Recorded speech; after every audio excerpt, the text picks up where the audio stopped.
Three.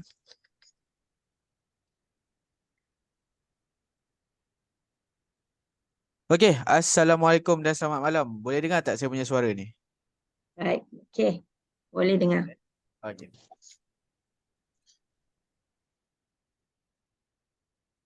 Okey, seterusnya adalah sesi bersama dengan saya pula untuk Market Outlook. Okey, bagi sesi 6 hari bulan November tahun 2023. Jadi, apa yang kita akan lihat untuk Market Outlook pada malam ni adalah seperti biasa, kita akan pergi dahulu untuk topik kita iaitu Fundamental Analysis. Kemudian baru kita akan pergi ke topik seterusnya iaitu Technical Analysis pada malam inilah. Okey. Saya nak start dulu topik fundamental analysis kita pada malam ni dengan review kita terhadap economic outlook bagi minggu lepas. Okey, untuk kita lihat data ekonomi bagi minggu lepas, kerana minggu lepas ada satu data ekonomi yang agak menarik lah. Okey, bagi saya, kalau kita boleh tukar dekat sini, okey, kita ambil time frame minggu lepas iaitu 29 Oktober sehingga 4 November. Okey. Kalau lihat minggu lepas merupakan satu minggu yang banyak ataupun penuh dengan high impact punya news, tetapi okey, kalau kita bandingkan dengan pergerakan harga emas pada minggu lepas agak mengecewakan kita lah. Kerana apa? Kerana pada minggu lepas, okey, kita ada Federal Fund Rate, yang mana Federal Fund Rate ni kita dah tunggu berbulan-bulan dah.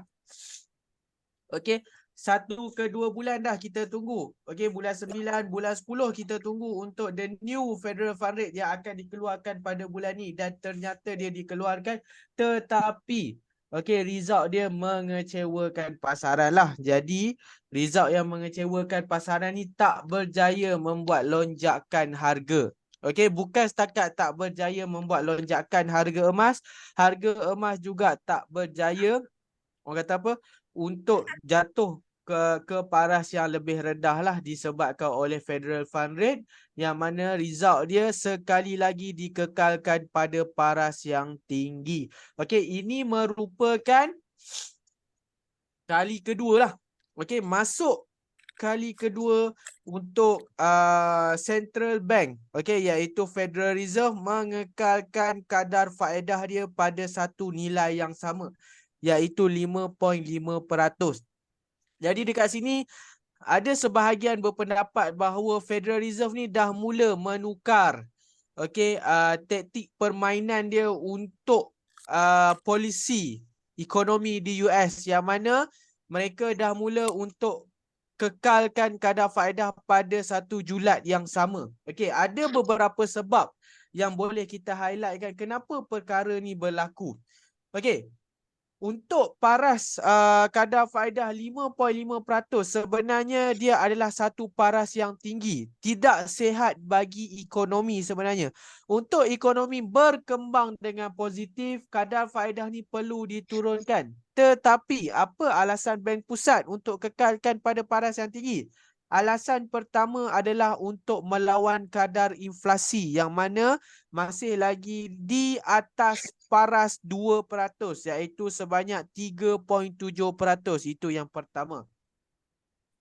Yang kedua, okey, keadaan ekonomi semasa yang tidak membenarkan Bank Pusat untuk menaikkan lagi kadar faedah, orang kata apa, ke paras yang lebih tinggi. Okey, untuk dia turunkan kadar faedah, dia perlu hit dulu target dia, inflasi ke paras 2%. Untuk dia hit inflasi ke paras 2%, dia perlu cepat-cepat menaikkan kadar faedah ni sehingga berjaya menekan inflasi jatuh ke paras 2%. Tetapi bila katakan perkara ini tidak dibuat, okey, tidak dinaikkan, tidak diturunkan, bermaksud dalam pada waktu yang sama, okey, ekonomi menerima tekanan yang amat dahsyat disebabkan kadar faedah yang tinggi, dan juga yang kedua, ada kemungkinan kadar inflasi akan melonjak balik disebabkan tiada usaha untuk membendung kenaikan kadar inflasi. So itu antara risiko apabila kadar faedah tidak dinaikkan ataupun diturunkan, dikekalkan pada paras yang sama.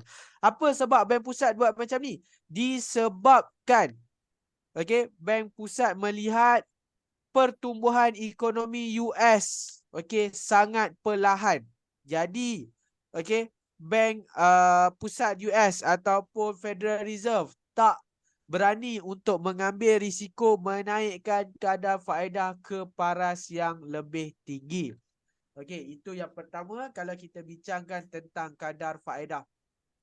Kita lihat pula untuk hari keesokannya iaitu Jumaat. Kita ada satu lagi berita penting iaitu NFP, Non-Farm Payroll. Yang mana NFP ni dia terbahagi kepada 3 indikator. Yang pertama, average hourly earning. Kadar pendapatan. Kadar pendapatan yang mana kadar pendapatan merosot daripada 0.3% jatuh kepada 0.2%. Dekat sini pun kita dah boleh nampak bahawa penghujung tahun 2023 agak menyukarkan bagi Federal Reserve, yang mana data-data ekonomi mula menunjukkan tanda-tanda penurunan. Yang ni merupakan salah satu perkara yang menghalang Bank Pusat untuk menaikkan kadar faedah. Jadi masalah masalah ekonomi US dalam melawan inflasi kemungkinan akan berlarutan sehingga ke tahun hadapan. Yang tu yang kita dampaklah. Yang kedua, non-farm employment change, yang mana ini merupakan data pekerjaan baru. Peluang pekerjaan baru kecuali sektor pertanian di US juga jatuh. Susut dengan sangat banyak. Bulan lepas bacaan dia sebanyak 297,000, tetapi bulan ini hanya 150,000. Penurunan yang amat banyak menyebabkan dolar untuk melemah. Walaupun dolar melemah, indikator ni tak berjaya menyebabkan harga emas untuk naik ke paras ketinggian yang baru. Disebabkan beberapa lagi faktor yang masih tidak jelas dalam ekonomi US. Yang terakhir, unemployment rate, iaitu kadar pengangguran di US. Kadar pengangguran di US juga meningkat daripada 3.8% meningkat kepada 3.9%.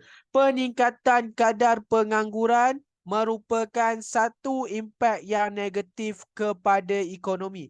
Kalau kita lihat kadar pengangguran semakin meningkat, ini merupakan impak yang negatif kepada ekonomi sesebuah negara, termasuklah US. Jadi apa yang boleh saya simpulkan untuk minggu lepas punya news, walaupun kita banyak high impact punya news, tetapi agak mengecewakan lah. Starting dengan Federal Reserve punya FOMC dan juga Federal Fund Rate, yang mana tidak memberi sebarang kata putus untuk rancangan polisi pada bulan hadapan dan juga tahun hadapan. Itu yang pertama. Yang kedua, tindakan Bank Pusat untuk mengambil langkah selamat dengan mengekalkan kadar faedah tidak berjaya disambut baik oleh market lah. Itu dua kalau cerita tentang FOMC. Kalau untuk hari Jumaat pula, NFP result dia sangat mengecewakan, yang menyebabkan indeks dolar untuk melemah. Walaupun indeks dolar melemah, tetapi kita lihat reaction terhadap pasaran emas tak terlalu besar. Apa penyebab dia? Sepatutnya harga emas ni boleh naik, membuat the new high. Tetapi pada hari Jumaat, hari Jumaat, kalau kita lihat hari Jumaat dekat sini, pada 3 November, harga emas hanya naik sekejap sahaja dan tak berjaya membuat new high pun. Dia berjaya naik sekejap saja, kemudian menurun balik. Ini disebabkan sentimen dalam pasaran sekarang ni sangat tidak clear mengenai hala tuju ekonomi US. Kita masih lagi dia penuhi dengan tanda tanya. Okey, sama ada ekonomi US ni berjaya survive untuk masuk menjelang tahun 2024 ataupun okey, kita akan start 2024 dengan mimpi ngeri bahawa okey, ekonomi US akan sekali lagi masuk ke arena recession. Tak berjaya lagi dijawab. Sebab apa? Sebab tiada kata putus daripada Bank Pusat dan juga okey, permainan Jerome Powell yang sentiasa orang kata apa, memberi petunjuk-petunjuk yang cuba menyedapkan pasaran. Yang ni yang kita nampak. That's why untuk minggu lepas punya news, walaupun banyak high impact punya news, kita tak nampak any direction. Okey, termasuk dengan pergerakan harga emas hanya membuat pergerakan yang ranging. Tak ada any direction dalam pergerakan harga emas. Kalau katakan ekonomi US tu strong, sepatutnya harga emas akan membuat penurunan. Very clear downtrend kita akan nampak. Kalau katakan ekonomi US sedang merosot ataupun menguncup, kita akan nampak pergerakan harga emas ke arah uptrend. Tetapi sepanjang minggu kita nampak pergerakan ranging. Hari Jumaat naik, hari Khamis turun, hari Selasa naik.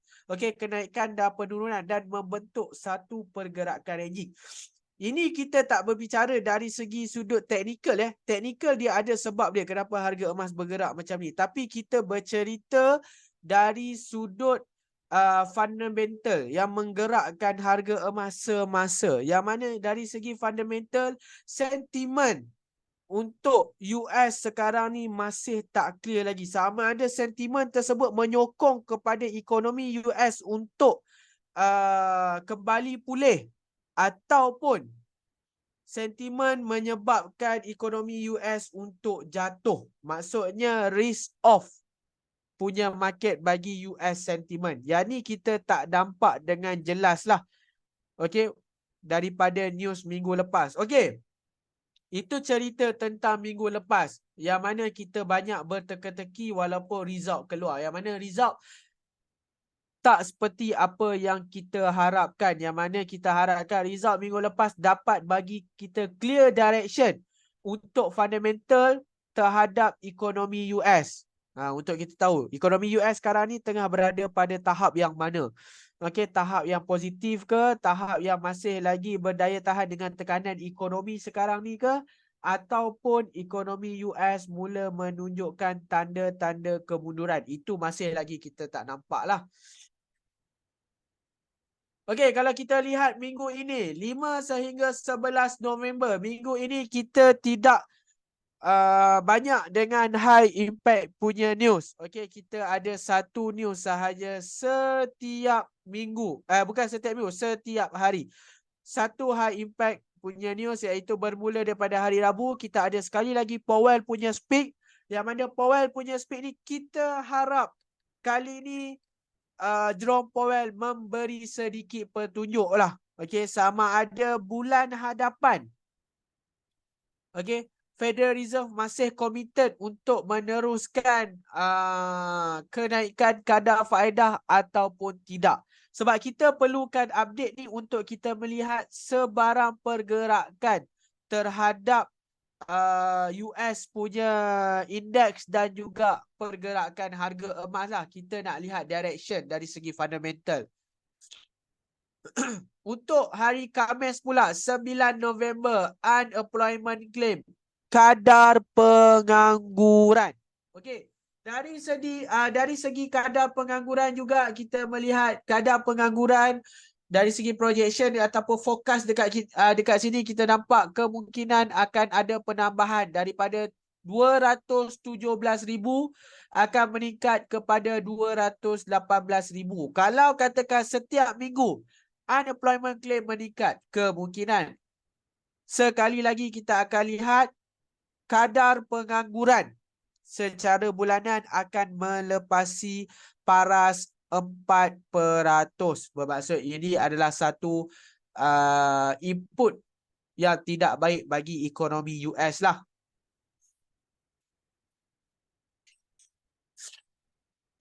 Kemudian kita ada lagi pada November 10.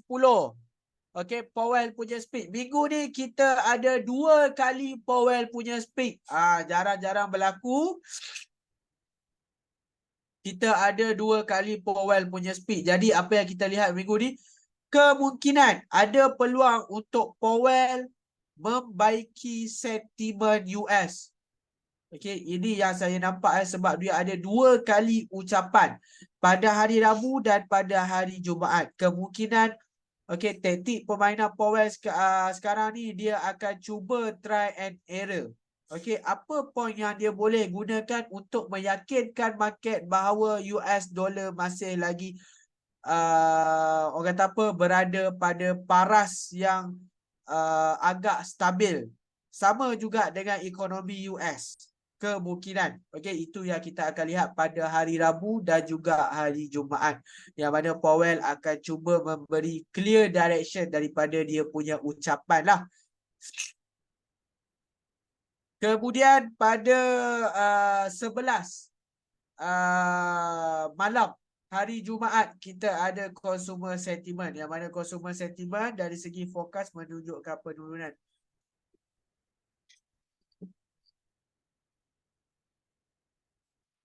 Untuk minggu ni kalau kita lihat tak banyak high impact punya news. Okey, cuma kita menantikan update-update daripada Federal Reserve punya chairman iaitu Jerome Powell. Okey, dia ada 2 kali speak pada minggu ni. Kita nak melihat clear sentiment bagi minggu ni lah, bagi pasaran. Sebab buat masa sekarang ni macam yang saya cakap, input-input yang kita dapat pada minggu lepas kebanyakannya memberi tanda tanya balik kepada kita. Okey, adakah ekonomi US sedang berkembang ataupun adakah ekonomi US sekarang sedang menguncung? Okey. Bagaimana dengan keadaan pergerakan indeks dolar? Okey, apabila interest rate dikekalkan pada paras yang sama. Kalau bulan 9 punya impact kita nampak, bila diumumkan saja dikekalkan pada paras yang sama, harga emas berjaya turun sebanyak 6% dalam tempoh 1 bulan. Tetapi bulan ni kita tak nampak apa-apa lagi pergerakan daripada harga emas. Okey, salah satu sebab dia kemungkinan okey, para pelabur melihat tindakan orang kata apa, menghentikan kenaikan kadar faedah ni menunjukkan bahawa Federal Reserve ni dah mula ragu-ragu terhadap keadaan ekonomi negara US sendiri. Yang mana okey, data-data sebelum ni pun dah bagi hint. Okey, yang mana data-data ekonomi dari segi pekerjaan, pendapatan, perbelanjaan isi rumah tidak berjaya menunjukkan perkembangan yang positif seperti apa yang diramalkan. Itu menyebabkan sekarang ni kita dalam keadaan menanti sebarang update daripada Bank Pusat, laporan tentang ekonomi. Okey, laporan terkini tentang status ekonomi di US macam mana. Kalau nak ceritakan tahun lepas, penghujung tahun lepas, awal-awal lagi kita dah tahu dah bahawa tahun 2023 ekonomi US bakal dilanda dengan recession. And then kita memang rasai di suku pertama dan suku kedua tahun 2023. Tetapi bagi tahun 2024 kita masih lagi berada dalam orang kata apa, dilema. Adakah akan dirasai lagi pada tahun hadapan, pembuka tahun 2024 dengan pergolakan ekonomi, ataupun kita akan melihat tahun 2024 akan menjadi satu tahun yang menunjukkan ekonomi US berjaya survive daripada masalah inflasi. Itu masih lagi kita tak dapat gambaran lah sehingga ke hari ini. Okey, ditambah pula dengan krisis dalaman politik US yang masih lagi orang kata apa, bergoncang dengan pemilihan new presiden yang dah makin dekat. Okey. Dan juga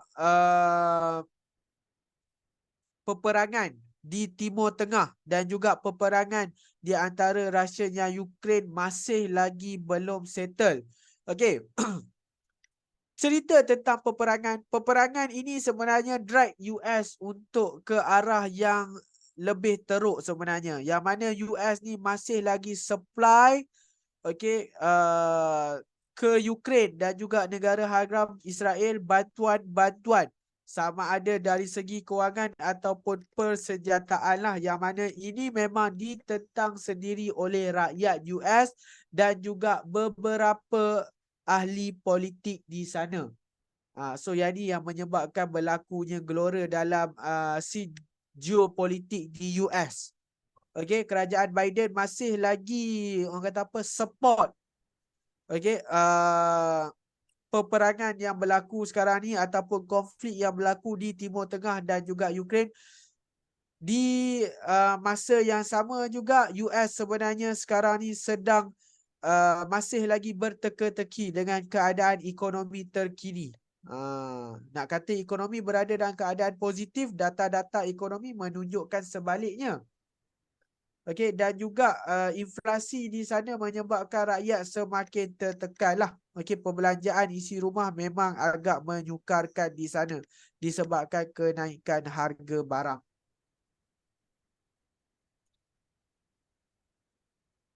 Okey, itu kalau nak diceritakan dari fundamental. Ada apa-apa soalan tak untuk fundamental analysis?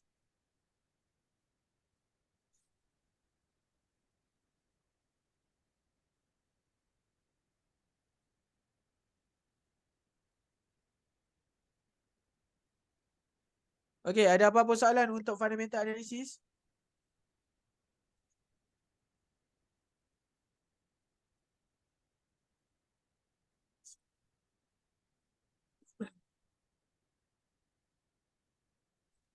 Mr. Knight, ada satu soalan minggu lepas bila mereka buat pengumuman tak naik rate kan. Ya. Jadi Ya, betul. lepas pengumuman tu dia harga emas tak naik juga. Yes, betul. Bukan Kenapa? setakat harga emas tak naik, harga emas juga tidak turun. Okey, yang mana harga emas tu berada dalam keadaan ranging. Jadi dekat sini kita tahu bahawa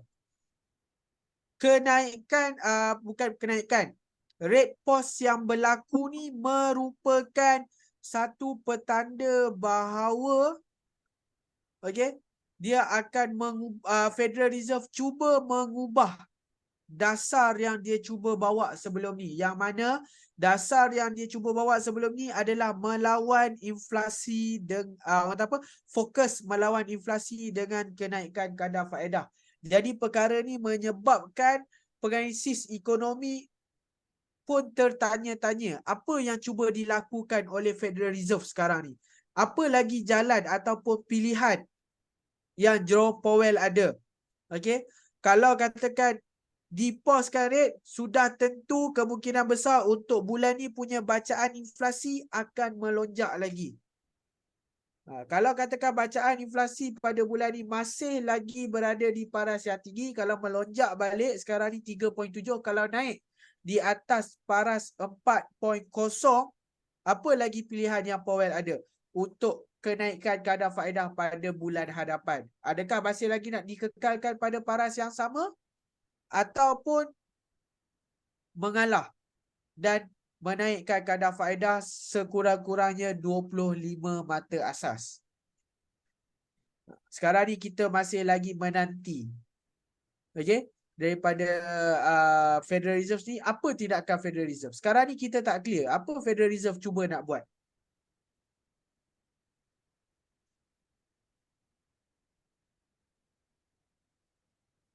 Oh, okey, maknanya market macam keliru lah. Ya, betul. Uncertainty lah kita panggil. Kita masih lagi keliru. Apa update sebenarnya yang cuba Federal Reserve ni buat. Kalau sebelum ni Federal Reserve yakin untuk menaikkan kadar faedah pada bulan 11. Okey, disebabkan Federal Reserve sendiri katakan ekonomi US masih lagi boleh bertahan dengan tekanan yang ada sekarang ni. Jadi tak ada masalah untuk menaikkan kadar faedah. Tetapi bila sampai waktu untuk dinaikkan kadar faedah, tidak dinaikkan. Dan dikeluarkan kenyataan sebaliknya. Yang mana okey, Powell memberi ucapan bahawa okey, dia katakan tidak ada keperluan lagi untuk menaikkan kadar faedah. Kemungkinan pada Disember kalau ada keperluan. Yang tu yang kita nampak lah. Tapi apa pula kata analisis? Mesti analisis ada macam what they will do. 1, 2, 3 selalu macam tu kan? Ya, betul. Okey. Untuk dari segi penalisis pasaran, okey, yang komen tindakan Federal Reserve ni. Okey, yang pertama sekali, okey, apa yang kita nampak, okey, penalisis menjangkakan bakal berlaku kenaikan kadar faedah pada Disember. Macam yang saya katakan, sebab Powell dah tak ada pilihan. Kalau katakan CPI mencatatkan kenaikan lagi. Tetapi okey, kenyataan Powell pada minggu lepas tidak memberi sebarang petanda untuk kenaikan kadar faedah pada Disember. Walaupun Powell tak katakan kenaikan kadar faedah pada Disember, tetapi penalisis pasaran menjangkakan akan ada. Sebab Powell ni dah tak ada pilihan lain lagi. Kalau masih lagi dikekalkan sama, okey, yang pertama sekali inflasi meningkat. Yang kedua, ekonomi semakin tertekan disebabkan kadar faedah berada di paras yang tinggi. Sepatutnya perancangan Federal Reserve pada awalnya adalah menaikkan kadar faedah pada satu nilai yang tinggi sehingga inflasi berada di paras 2%. Kemudian baru menurunkan balik kadar faedah supaya boleh stimulate the ekonomi. Tapi sekarang ni dia berhenti di tengah-tengah. Yang mana apabila dia break di tengah-tengah, dia bahaya untuk kedua-dua keadaan. Untuk ekonomi dan juga untuk inflasi. Kedua-duanya akan memberi kesan pada masa yang sama. Itu cerita dia. Kenapa tak boleh berhenti di tengah-tengah? Dan apa alasan Federal Reserve berhenti di tengah-tengah? Alasan Federal Reserve berhenti di tengah-tengah sebab Federal Reserve takut ekonomi US akan berlaku recession macam yang berlaku pada awal tahun 2023. Tapi perkara ni tidak boleh dielakkan. Sepanjang sejarah Federal Reserve menaikkan kadar faedah bagi menyelamatkan mata wang dolar daripada hyperinflasi. Pada kita ambil contoh waktu The Great Reset, waktu krisis 2007-2008. Semuanya tidak berjaya dibuat kalau katakan tak mengharungi satu tempoh yang kita panggil sebagai economic recession. Takkan berjaya dibuat. Maksudnya kalau nak buat perkara ni mesti akan rasai kelembapan ekonomi. Tak berjaya elak. Tapi sekarang ni Federal Reserve bukan lebih ke arah nak mengelak, tapi Federal Reserve lebih ke arah nak cuba tangguhkan efek ni. Itu yang kita nampak lah, dan juga itu yang dikatakan oleh penganalisis pasaran setakat yang kita dapat pada hari inilah. Kalau macam tu keadaan dia sebagai orang yang invest dalam komoditi emas ni, apa kita perlu buat? Stay ataupun beli sikit-sikit ataupun jangan beli banyak. So mesti beli like sikit, beli sikit. So macam mana? Okey, kalau kita sebagai player dalam gold commodity, sebenarnya untuk fundamental apabila kita nampak keadaan uncertainty macam ni, kita akan cuba cari alternatif lain yang dapat memberi gambaran kepada kita tentang projection harga emas. That's why apabila kita buat analisis, kita akan pandang dari dua sudut. Yang pertama, kita akan lihat dari segi fundamental. Yang mana fundamental, dia punya corak permainan dia adalah pada current time lah kita panggil. Current time. Bila situasi ekonomi itu akan reflect kepada pergerakan harga secara orang kata apa semasa.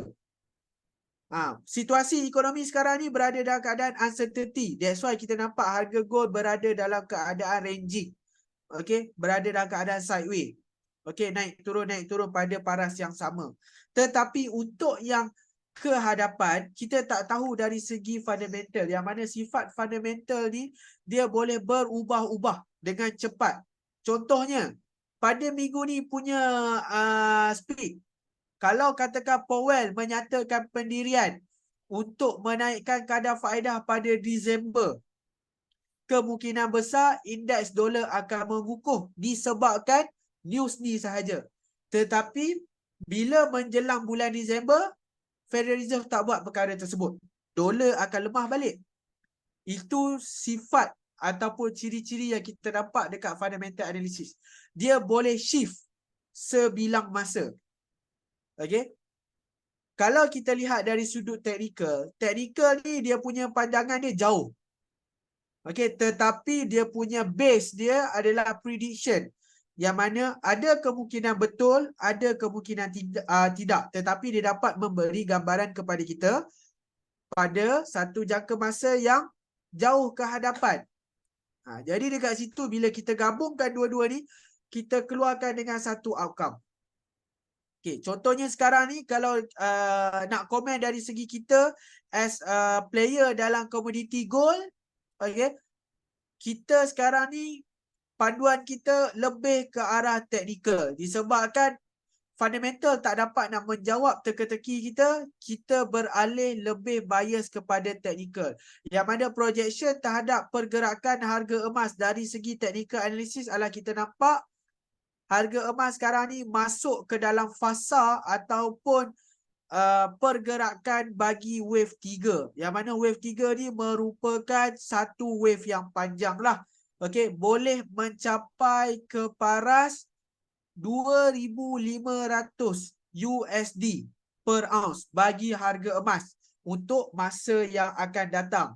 Okay, kalau tanya logik dari segi fundamental, saya sendiri tak dapat jawab lagi. Sebab apa? Sebab macam yang saya katakan tadi, sifat fundamental ni yang sering berubah-ubah ikut keperluan ataupun ikut situasi semasa ekonomi pada waktu tersebut. Jadi untuk kita melihat jauh ke hadapan, kita akan jadikan technical analysis sebagai panduan kita. Tapi along the way, kita akan recheck balik pergerakan yang berlaku dengan event ekonomi semasa dalam fundamental analysis macam tu. Okey, menjawab tak soalan saya? Jawapan saya ni menjawab tak soalan tadi?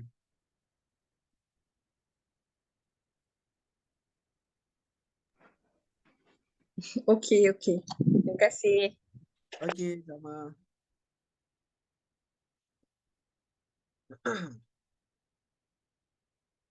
Okey, Angka Mus kata boleh kita pergi ke technical terus. Okey, boleh. Jom kita masuk ke technical analysis ya. Okey, itu tadi kita cerita tentang fundamental analysis. Yang mana fundamental analysis kita masih lagi, orang kata apa, berteka-teki dengan Federal Reserve sendiri tentang keadaan ekonomi semasa di US sekarang ni. Okey, diharapkan pada minggu ni akan terjawablah segala teka-teki kita tentang keadaan ekonomi di US dan juga apa perancangan Bank Pusat untuk pergerakan ataupun polisi-polisi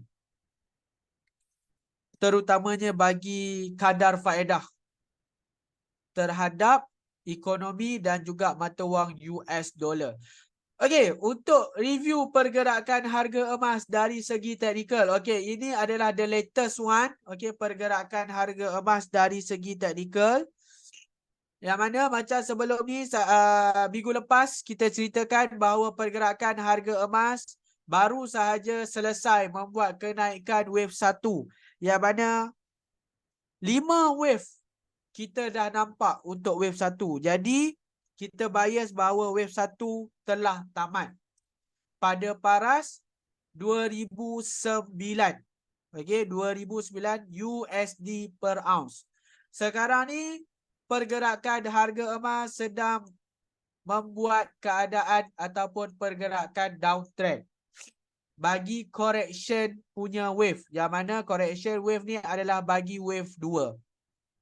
Setakat sekarang, apa pattern yang kita nampak untuk correction wave 2 ni? Dia dah buat first, leading diagonal dan dah ada zigzag pattern. Yang mana itu melengkapkan wave 1 dan 2 bagi wave A.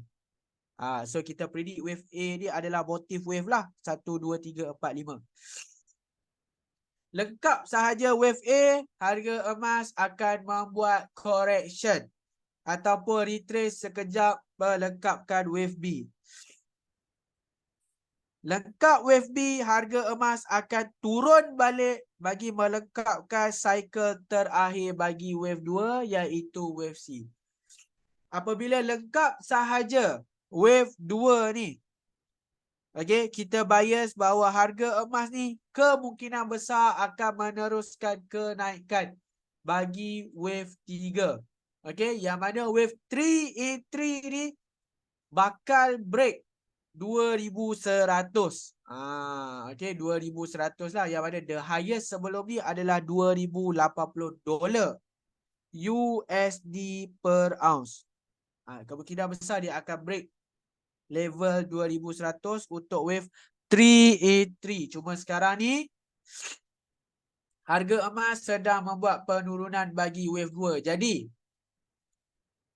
kepada yang tanya, untuk status kalau beli GAE sekarang ni naik, risk reward punya ratio, high risk ke, low risk ke ataupun medium risk? Kalau katakan you beli pada malam ini, selepas daripada session ni you beli, ataupun ketika session ni you baru saja beli tadi GAE, sama ada kali 10 atau kali 5, you beli pada position medium risk. Sebab apa medium risk? Macam yang saya highlightkan minggu lepas, medium risk bermaksud you ada potential untuk floating sekejap. Dekat mana potential of floating tu? Apabila harga turun membuat wave 2. Tetapi ingat, perbezaan wave 2 kali ni adalah wave 2 kali ni pada structure yang kecil. Wave 2 yang sebelum ni adalah pada structure yang besar. Jadi risk dia berbeza. Kalau katakan beli pada wave 2 sebelum ni di permulaan, di pertengahan, high risk. Kali ini kalau you beli di permulaan dan juga pertengahan wave 2 merupakan medium risk. Sebab size wave 2 kali ni maksimum dia boleh pergi hanyalah lebih kurang 8%. Nak dibandingkan maksimum wave 2 bagi structure sebelum ni adalah sebanyak 28%. Itu perbezaan dia. Kenapa yang dulu punya wave 2 high risk, sekarang ni punya wave 2 adalah medium risk. Itu beza dia kalau beli instant. Kalau kepada yang mana dah ada position dekat instant, sekarang ni menantikan position ataupun peluang-peluang low risk, boleh standby di paras harga seawal 1900 di kawasan ni 1900 berdekatan dengan 1900 untuk low risk punya position. So maybe lah boleh starting dekat 1920, 1910, 1900 ataupun bawah daripada 1900. Okey, ikut kepada pergerakan harga emas semasa. Itu adalah position bagi low risk. Yang mana target kita untuk kali ini, okey, adalah pada 2100. Kalau katakan Easter sekarang ni 2100, lebih kurang 6% kenaikan harga. Kalau katakan di kawasan golden ratio hingga ke 2100, lebih kurang 11.3%. Itu adalah possibility kenaikan harga. Jadi ROI bagi setiap unit dalam wave 2 ni di antara 30 sehingga 80%. Kalau katakan harga emas berjaya naik ke paras 2100 USD per ounce. Okey, boleh faham tak? Boleh? Okay, boleh. Yang lain? Ada apa-apa soalan untuk teknikal? Tetapi target kita secara long term. So long term ni agak-agak naik makan masa berapa lama? Okay, based on wave 1 dan wave 2 dah jadi. Maybe untuk sampai ke penghujung wave 3. Okay, makan masa lebih kurang 6 bulan. Maksudnya ada kemungkinan kurang pada 6 bulan, ada kemungkinan lebih daripada 6 bulan. Bermaksud dia tak akan sampai dalam masa seminggu dua lah. So you jangan letakkan target untuk beli JAE dan jual JAE pada paras 2,500 dalam bahasa 2 minggu. Itu agak tak logik lah. Sebab kita reflect kepada pergerakan wave 1 dan wave 2. Yang mana wave 1 makan masa lebih kurang 7-8 bulan. Wave 2 ambil masa lebih kurang 5 ke 6 bulan. So wave 3 ada potential dalam time frame itu juga. Okay?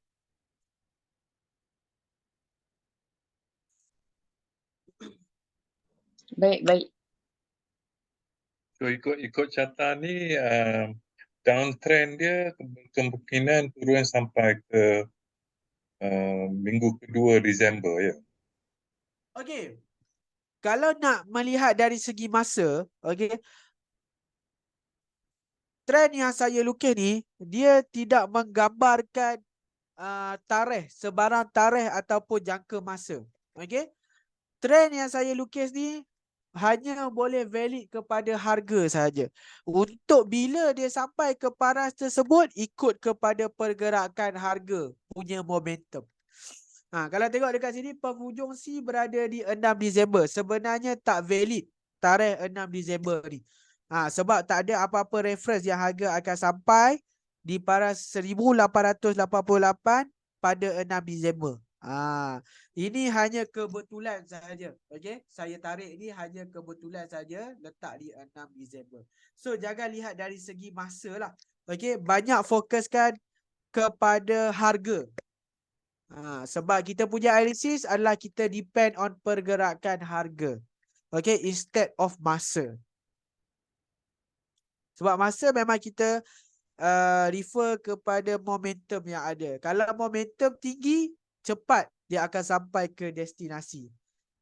Kalau kurang momentum, dia akan ambil masa sikit lah untuk sampai ke destinasi harga yang kita target tu. Macam tu. Okay, jadi jangan lihat pada masa, jangan lihat pada sebarang tarikh. Untuk analisis elliott wave, you jangan lihat pada sebarang tarikh lah. Tapi ambil harga sebagai reference utama.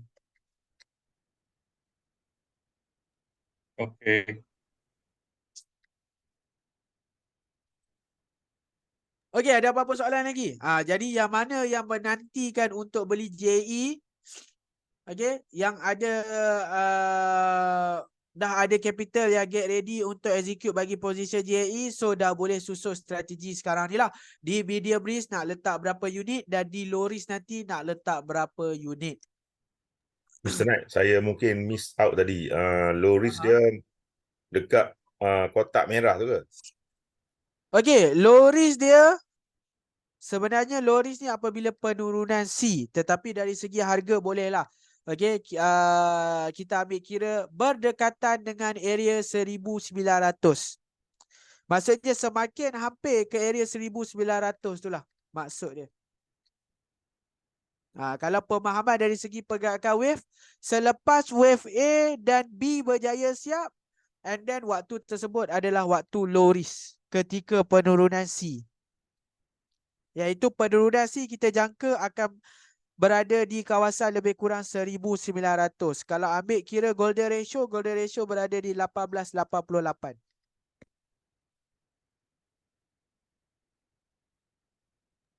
Okey, berjawab tak Uncle? Okay. Kalau combinekan informasi dari segi fundamental, di mana keadaan perangan sekarang ni, dan juga teknikal dengan penurunan, boleh buat anggaran tak? Okey. Okey, untuk pergerakan. untuk fundamental yang kita berbicara tentang peperangan sekarang ni. Okey, peperangan sekarang ni dia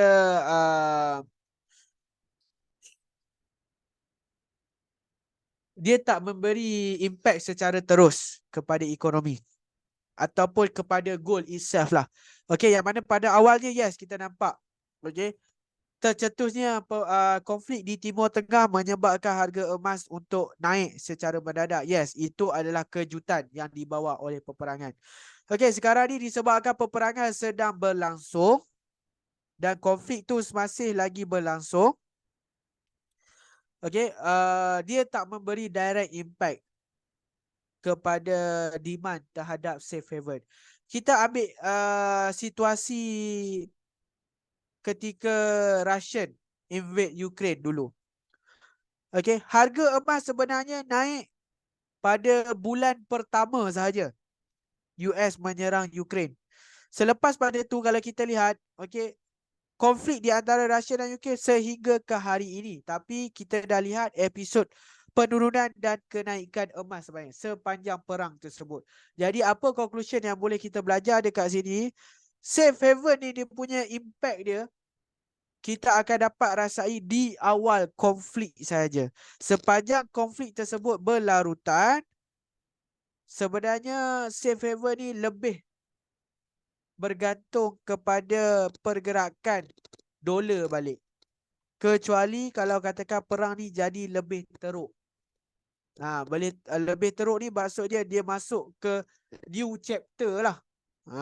Okay, masuk ke new chapter, maybe dia melibatkan negara-negara ataupun kuasa-kuasa besar yang lain yang mampu create fear dalam market. Yes, kita akan nampak demand untuk safe haven akan kembali melonjak. Tapi buat masa sekarang ni, okay, kita tak nampak any chance untuk konflik di Timur Tengah menyebabkan ataupun create fear dalam pasaran global. Okay, faham. Thank you. Okay.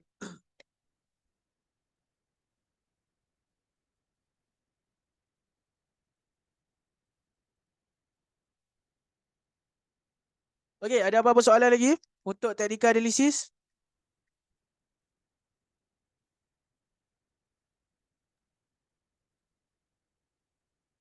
Dah, okey, clear.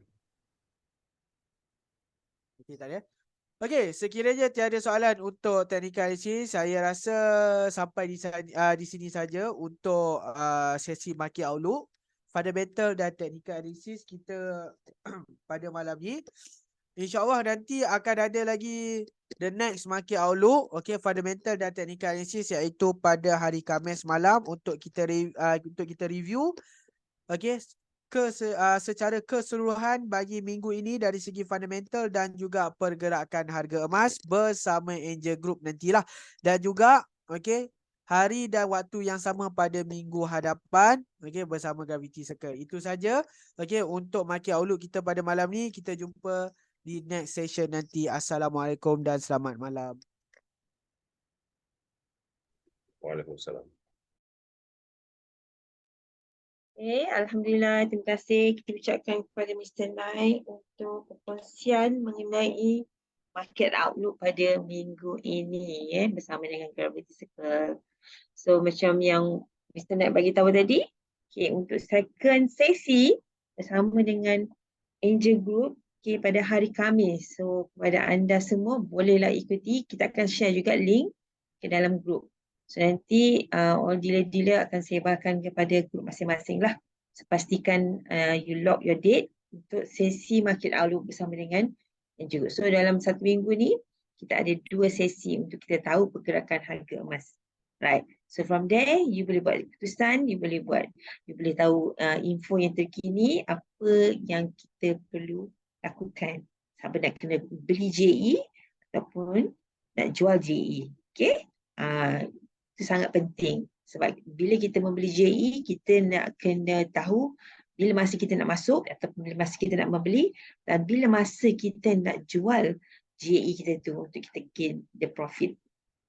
Okay, dapat sesuatu. So Alhamdulillah. Okay, sebelum kita akhiri, saya nak berpesan juga kepada semua, okay. So ajaklah every week kita perlukan support anda untuk bersama-sama dengan sesi Gravity Circle. Slot ini kita panggil Beyond Money.